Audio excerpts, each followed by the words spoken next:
कृष्ण के सेवा भाव की अगर बात करें तो युधिष्ठिर के राष्ट्रीय यज्ञ में विद्वानों, गुरुजनों और महापुरुषों के चरण धोने का तथा झूठी पत्तलें उठाने की जिम्मेदारी उन्होंने ली।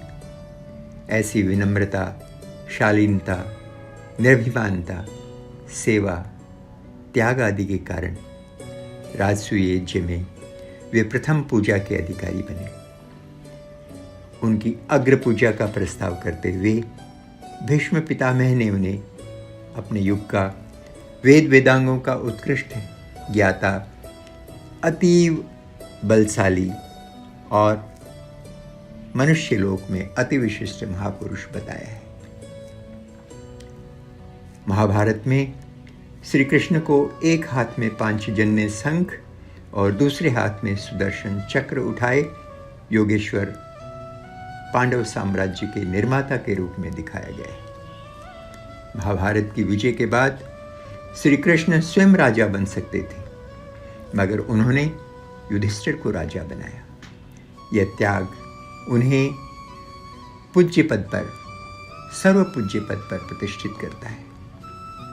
मित्र सुदामा की आर्थिक स्थिति को देखकर उन्हें बिना बताए, बिना सूचित किए अपने पास रखकर उनके लिए सुंदर भवन बनवा देना, बाल्यकाल की मैत्री को पुनः जीवित कर देना, ऐसे श्री कृष्ण के चरित्र की ही विशेषता है। यह उनका दैवीय गुण था। गरीब ब्राह्मण और संपन्न राजा की मैत्री का उदाहरण इतिहास में मित्रता की मिसाल बन गया। शिशुपाल की 100 गालियों को माफ कर देना सामान्य बात नहीं थी। साधारण व्यक्ति एक गाली भी बर्दाश्त नहीं कर पाता है, तुरंत आग बबूला होकर मरने मारने के लिए तैयार हो जाता है। यह भगवान श्री कृष्ण के चरित्र की असाधारण विशेषता थी। धैर्य, क्षमा रखते हुए निरंतर अपमानित होकर भी 100 गालियों को सहन कर लेने वाला संसार के इतिहास में श्री कृष्ण ही हो सकते हैं, दूसरा अन्य कोई नहीं। शिशुपाल अभद्र गाली देकर श्री कृष्ण को उत्तेजित व क्रोधित करना चाहता था, मगर वे अपनी प्रतिज्ञा एवं वचनबद्धता से विचलित नहीं हुए। यह उनका दैवीय गुण था। वर्तमान समय में क्रोध व हिंसा तेजी से बढ़ रही है। क्षमा, धैर्य, शांति, सेवा, त्याग आदि की प्रेरणा व संदेश लेने हों तो श्री कृष्ण जैसा महामानव इतिहास में न मिलेगा। श्री कृष्ण इहलोक और परलोक दोनों के ज्ञाता व मर्मज्ञ थे। उनके जीवन में यथार्थ व आदर्श दोनों का समन्वय था, मिलान था। वे हर स्थिति में संतुलन रखना व बनाना जानते थे। यदि कोई जीने की कला सीखना चाहे तो वे श्री कृष्ण से सीखे। कितनी मुसीबतें, उलझनें, चिंताएं, संकट, संघर्ष, विवाद आदि जीवन में आए, मगर वह मुस्कुराते हुए सब झेलते रहे। कभी चेहरे पर चिंता, तनाव, बेचैनी व सिकन नहीं आने दी। आज भी जो उनके चित्र मिलते हैं उनमें वे हंसते, मुस्कुराते हुए दिखाई देते हैं। हम थोड़े से दुख, अभाव, पीड़ा में घबरा जाते हैं। श्री कृष्ण का जीवन दर्शन निराश, हताश, उदास, दुखी, परेशान व्यक्ति को सदा आगे बढ़ने की प्रेरणा और शक्ति देता हुआ मार्गदर्शन करता रहेगा। श्री कृष्ण ईश्वर भक्त थे। वे स्वयं ईश्वर की वंदना करते थे और गीता में अर्जुन को ईश्वर की सर्वव्यापकता और उनकी शरण में जाने की सलाह देते हैं। उन्होंने गीता में कहा है, ईश्वर सर्वभूतानां हृदय से अर्जुन तिष्ठति। हे अर्जुन, ईश्वर सभी प्राणियों के हृदय में सदा विद्यमान रहते हैं।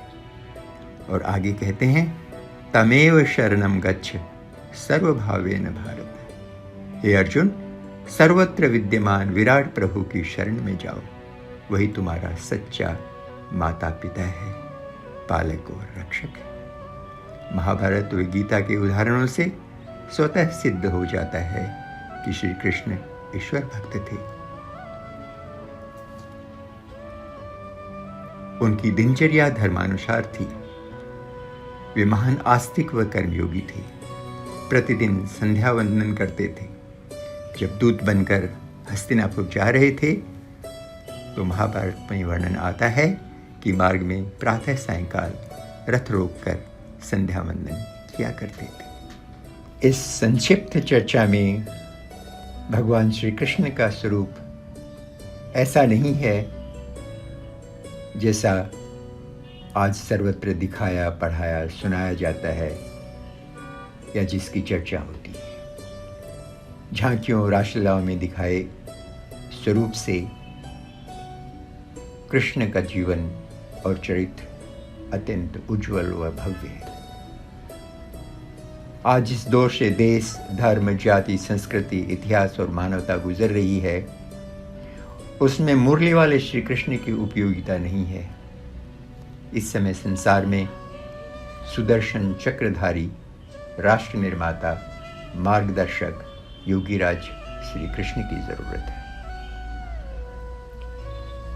यह प्रेरक जन्माष्टमी पर्व हमें भगवान श्री कृष्ण के वास्तविक जीवन चरित्र को पढ़ने, जानने, समझने और उनके जीवन से शिक्षा, उपदेश, संदेश आदि लेने की प्रेरणा देती है। यदि हम जन्माष्टमी पर्व से अपने जीवन जगत के लिए कुछ उपयोगी, महत्वपूर्ण, सार्थक दृष्टि और बातें ले सकें, तभी इन पर्वों के मनाने की सार्थकता, उपयोगिता और व्यवहारिकता है। आओ जन्माष्टमी के पावन पर्व पर हम युग पुरुष भगवान श्री कृष्ण के सत्य स्वरूप को जानें, मानें और औरों को बताएं। हम उनके जीवन चरित्र की शिक्षाओं, विचारों व आदर्शों से अपने जीवन जगत को सफल तथा सुंदर बनाएं। यही जन्माष्टमी का अमर संदेश है।